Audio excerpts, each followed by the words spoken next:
Welcome to For the Record. This morning we continue my conversation with former Steeler Merril Hoge. Last week I spoke with Hoge about his career from the football field to the broadcast booth, as well as his frightening cancer battle. Today I speak with him about his new career path as a motivational speaker, starting with where he finds his inspiration. A lot of people are looking to you for inspiration throughout your life, throughout your football career, what you dealt with your concussions and regaining everything that you lost through that, and then your battle with cancer. You decided to write a book. Why was that so important to you? Well, I got to credit a guy named Charlie LaValle. In this community, in this area, that name will probably resonate with a lot of people because that guy is a service guy. He's done more good. He's done more for the city of Pittsburgh and ended up being nationally because he was a big part of what's called the CHIP program. Now, the CHIP program may not sound familiar to a lot of people, but it's an insurance program that's a national program that was started in Pittsburgh, Pennsylvania when all the steel mills got shut down. There was a preacher that went to the Highmark CEO came to Mr. Rooney, and they're like, we have all these families that don't have insurance. They can't insure their kids. There's no insurance for adults. They've lost their jobs. We got to do something to help them. So we created, I should say they created the caring team. Myself and Carnell Lake were picked by Mr. Rooney to be the captains of it. Mm-hmm. Well, what happened is that program became so popular and so big and so good, the government took it and became a national model. So we lost our purpose, and then he created the Caring Place, which is here, and there's one in downtown Pittsburgh, North Hills, Erie, and Harrisburg, and that is a grieving center for families who have lost a loved one. And that resonated with me because I'd lost my mom as a kid. And the grieving process is arduous, it is long, and it is different for everybody. And to have a sanctuary that you can go to help families through that, I mean, every age, moms, dads, and it's a valuable asset in this community, and there's largely due because of him and the vision that he has had to serve so many people in this community. It's helped so many people here. Yeah. Your book is called Find a Way, and you said your daughter kind of helped inspire that by challenging you. Tell me how you came up with a title. What does that mean to you? Well, I actually came up with the words at age 12. A teacher comes into class one day. I'll never forget it. She walks in, she goes, everybody put their stuff down, stop what you're doing. I'm about 10. Okay, she says, everybody needs to have goals and dreams in their life. And you need to write them down and pin them up in your room because it's where you start and end your day. Man, it hurts. And I keep in mind, I had just seen there's football on television a couple years earlier, and I was going to play in the NFL because that was like in my head, and I was like, oh, that's the greatest thing I ever heard. I go, that's smart. But I'm like, I got a problem. I got a little brother. I share a bedroom. I got a bunk bed. I can't put anything up on my wall because he'll tear it down. That's why I prayed diligently that he would disappear. So I was like, I don't mean I didn't love him. I was like, if I had my own bedroom, it would be so much better. And so I used to lay at night and go, man, daydream about the one thing I would want in my bedroom, like I'd never seen before. And I was like, I'd want a wall of cork. Because that idea that she gave me was like so cool, because I had all kinds of goals. Well, then my dad announces a couple years later that the concrete basement that we use as our playground during the wintertime in Idaho, we're going to convert it to 2 bedrooms, a family room, and an office space. The good news was one of the bedrooms was going to be mine. So I was like, can you make me a wall of cork? He's like, why? And I was like, I explained. He said, we'll see what we can do. So I got time in my hands. I write down all my goals. Room gets done. I walk in. There's half a wall of cork. It's not an entire wall, but man, it's big enough. I jump up, pin all my goals up, and I'm looking at I will play in the National Football League. Had the Pittsburgh Steelers, a picture of them. Walter Payton was my favorite player. I had a picture of him. I mean, that's incredible at 10. That was on your goal wall, and you did it. Yeah, but I mean, now keep in mind, people gave me the idea to do this. I didn't come up with it because when the teachers, that's why I'm so grateful for people. That's why, I'm a product of a lot of people. They've inspired me, they've challenged me. Without people, I find hope in people. So that's why, the game of life is important to me. But as I'm sitting there looking at it, now keep in mind, here's what people have said to me. Every time they go, what are you going to do when you grow up? I go, I'm going to play in the National Football League. Oh, you know how hard that is? With the odds you playing in the NFL are, man. Oh, don't put your eggs in one basket, son. Or that's impossible. That's all I'd ever hear. But that's why I just love, I see things through a child's eyes more than most adults, because the people who were supposed to encourage me were the first ones to discourage me. And it just speaks to the resiliency of kids. because none of that fazed me. But I was looking at it, and I was revisiting it. I was thinking about all those things. It's all I'd ever heard. The more I thought about it, the heavier it became. And for a moment, like words on a wall. And then I was like, no, wait a minute. I didn't write that to be words on a wall. Like, I wanted to achieve that. That's why I did it. And that's the first like moment of truth I had in my life. Like, I opened myself, I committed to that goal. I was like, whatever work's required, I'm doing it. Whatever odds, I'll beat them. I'm putting all my eggs in those baskets because I don't want to disappoint myself. And it wasn't impossible. I've been watching people do it. And that's the first time within that process, because my energy changed, I got more excited. And just the words "find a way" pop into my head. And then they would ignite a journey. They would spark so many things for me. Still to this day, they resonate. Still to this day, I have them on my wall because it challenges me to do the one thing that we all must do. I don't care what your circumstance is. I don't care what your challenge is, your goal, or your dream. Like, take action. Like do something about it. I mean, I think everybody's smart enough to know what your results will be if you do nothing. But if you do something, you got a good chance of A, getting to where you're going, or learning about something you never would have discovered had you not taken the journey. And from that day on, those words just ignited me. They gave me hope. It was the first time I ever found hope in words, and they resonated with me. They created an energy in me. They sparked things that I would never have thought of.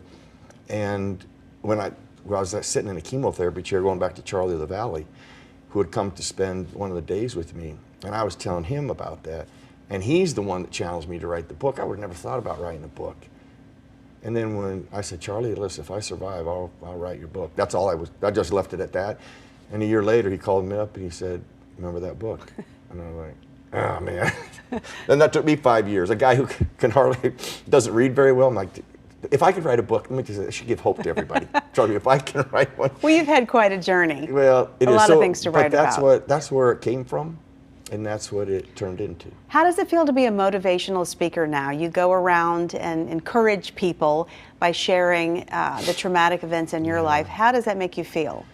Well, as long as this has happened. I got asked this here just recently, like, what's your goal? Well, I always have, the client has a goal, so I try to meet their goal. And I'm like, oh, wait a minute. I do have a goal. I have a reason for the message. And here it is. If I get done speaking and they're talking about me, I did a really bad job. But if they're thinking about themselves, then I did a good job. Because Find a Way is about what's possible for people. If they take ownership, they control this, they start to program patterns and habits that work for them on their journey, and they apply it and they stay committed to it, a relentless commitment to that. Having a relentless commitment to something is a choice first, a pattern and a habit that can be deployed and developed by any human being and applied to anything. The key is not wanting it, it's the relentless commitment of every day wanting it. And when you do those type of things in your life, like, you just are energized by, I'm in charge of where I'm going, And that requires you to do it every day. That means on those arduous, tough days, you plow through those days. The more you learn how to plow through those days, the easier those days become, the more in charge you are. And you fulfill your journey, and you fulfill your accomplishments, and you take on your challenges without fear. And when I see people are able to do that and they recognize that, I'm like, okay, that's it. This ain't about me. It's about what you possess, But you've shown us that it is possible. Well, that is part of the message. Is like, it could be done. Mm-hmm. And I go back to a product of a lot of people. I share Chuck Noll stuff. I sell Walter Payton stuff. I share Aristotle stuff. Had I not learned from all those people, I don't know what I got.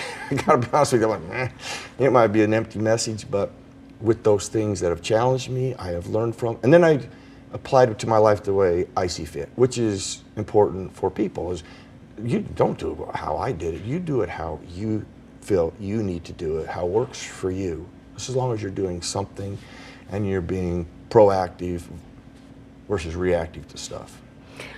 I want to ask you as we wrap up, do you have a message for Steeler fans that have followed your career through 1987?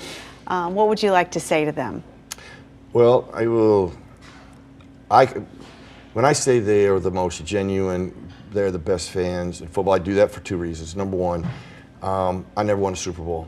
I'm not a Hall of Famer. And here's what I love about the Steeler fan. You know what they ask? They ask you to give everything you got. That's all they ask. And I was like, how are these guys like so appreciative? You know, we lost, or you know, we didn't win a Super Bowl, and they know the difference. Do they expect and want a Super Bowl? Absolutely, and that is the standard. We did. That's why I played. That's the only reason I played. As a kid, I only envisioned one thing: me being introduced to the Super Bowl and we winning the Super Bowl. That's how I would envision things all the time. That's all I envisioned. I never envisioned Monday nights or Sundays ever. And I always respected that about the fan. When I now went to ESPN and worked with so many different people, different guys in different sports, like Gavin would secretly say, hey, Steeler fans, they're the best. So now that's an unsolicited response, but I'll walk around this city. It doesn't matter where I go, which I actually pitched myself, because when I came here, I was from Polkdale, Idaho. It's only the second flight I'd ever been on. When I landed here, I'd never been in a climate like this. I thought, oh, this is where they filmed Tarzan movies, because I'd never seen Rolling Hills and all this stuff, right? And I was like, I knew nobody. I was so lost. I was so homesick. Now there's not a place I can't go in the entire United States that I won't know somebody that's not a Steeler fan, and I feel completely at home. Steeler fans are going to appreciate this interview, but they're going to complain if I don't ask you about the current team. Sure. One line on how we can do better next season. Well, I always go back to what they have that is consistent, and I believe in them more now than ever, because I've been around the league, all the different organizations. You just have great ownership. You got great leadership at the top. Teams win championships. You know, it's not just coaching, it's not just players. It's the combination of all of it. And the one thing, the Chief drafted me. I played for Mr. Rooney. I've watched Art and Dan Rooney Jr. grow up to be the type of owners they are today. Here, the principles are the same. They do it a little differently. But the one thing that's consistent is they don't react to things, they respond to things. And people that respond, they take information in, they gather things, they look at things, they evaluate before they deploy some type of action. You know, it's not an emotional reaction where they fire everybody and move everybody around, because that has shown that does not always win. I know change is sometimes important, but I've always respected how they have went about deploying things, looking at everything, and then making decisions to move forward. And let me tell you this, the one thing about all of them, they are lethal. They might be silent, but they are very decisive, they're very poignant, and they want to win a championship. The people who want to win it the most are the Rooneys. Don't ever underestimate that. They are not okay with mediocrity. They are not okay with losing. They are not okay with that. They are the ones where it starts and ends, and they are passionate about that. And because they're still in charge, they will always be fighting for a Super Bowl champion and doing the things that will help the organization do that. Sounds like you're just going to leave that up to them. Well, it really starts and ends with them, but history tells you that ownership, got 3 coaches in some 60 years. They have 6 Super Bowls. Okay, I know there's a lot of teams that would just like to have 1 Super Bowl. Okay, I mean that's not an perspective excuse. for us. Yeah, but that's not. I mean, but that's not an excuse either. It doesn't like, well, you know, we're good, and so you can keep doing what you're doing. And that's what I'm saying. The Rooneys don't look at it like that. They're like, we want 7. How do we get 7? What's the things that we got to do? And they look at everything. They even look at themselves. So it isn't like, you know, just coaching and players. All of that is important. I think they reflect first on them, and then they move forward with all the other areas they need to improve on. We'll see what they have to say. All right, thank you so much for being here. We appreciate your inspiration, and we've loved following your career all the way through. You're the best, Michelle. Thank you. Keep it here on For the Record. Coming up, a look at something that you didn't see from my recent interview with actor David Newell.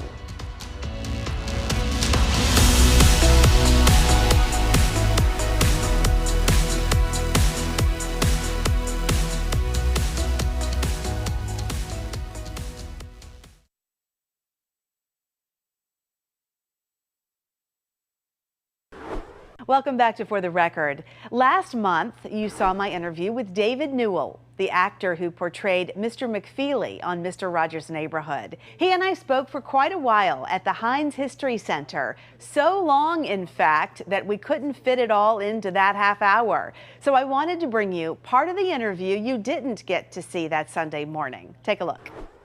Where did the sweater tradition come from? Oh, I know. His mother knitted, and every Christmas she would knit a sweater for his sister, cousins, etc., and Fred.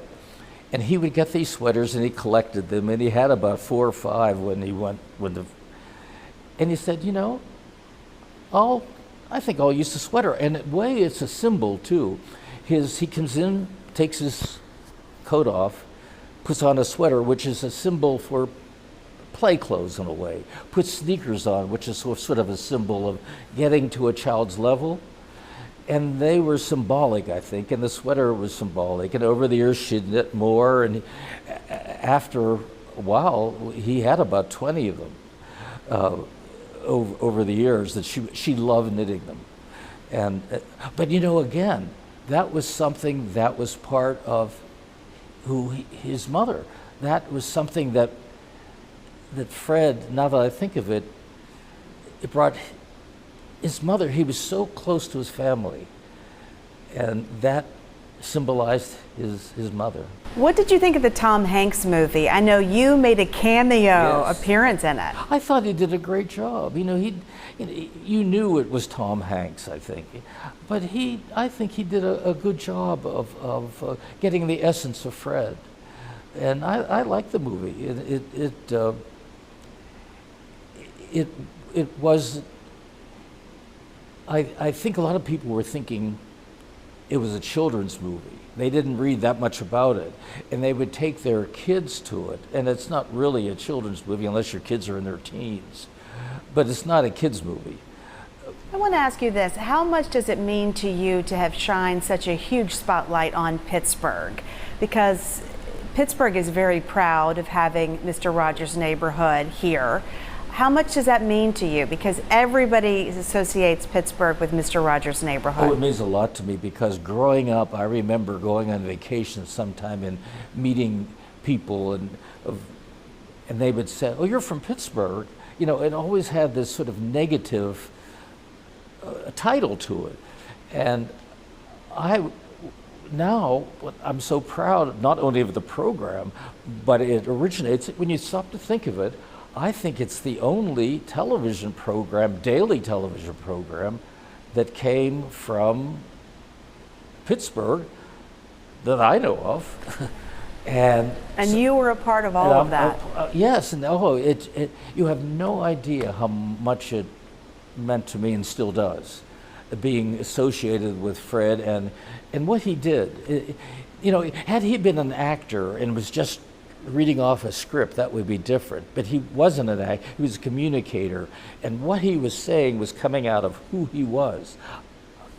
And the words that he wrote were coming out of him. And you knew that was unique. I mean, and it made so much of an impression on me.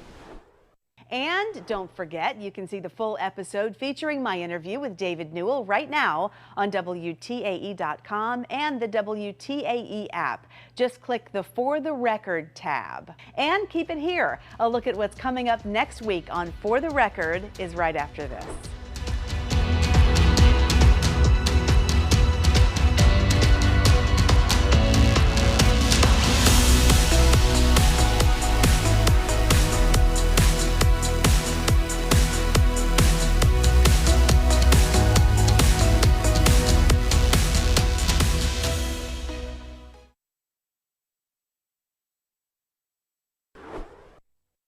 Welcome back. Coming up next week, For the Record spends Easter Sunday by making a special trip to the Pittsburgh Zoo and Aquarium's International Conservation Center in Somerset County. Host Shannon Perrine gives us a unique look at the place where elephants are raised. We learn more about that process, what it's like at the ICC, and why they now house the once nearly extinct bison. Here's an early look at that conversation. It's really wonderful to be a part of this. We've added some new animals here, such as the bison, and really with a tie-in to conservation. Because we have the space that we do out here, it really lends itself well to that. Yeah, a lot of people might be asking the question, what is the ICC here for? Sort of what's the mission? I mean, you have the zoo in Pittsburgh, and this came along, 2006, and it's been sort of evolving definitely. Since then. But why have this place here in the hills and mountains of Somerset County? Yeah, well, first of all, look at it, it's just absolutely amazing, but it really lends itself well because of the space. Just really because of all the space here, there are so many things that we can do, lends itself well to programs such as a reintroduction program, maybe for an animal who needs a little more seclusion, who maybe needs a little more of a different environment. See this all-new episode of For the Record next Sunday morning at 11:30 right here on WTAE Channel 4. And keep it here. There's more For the Record right after this.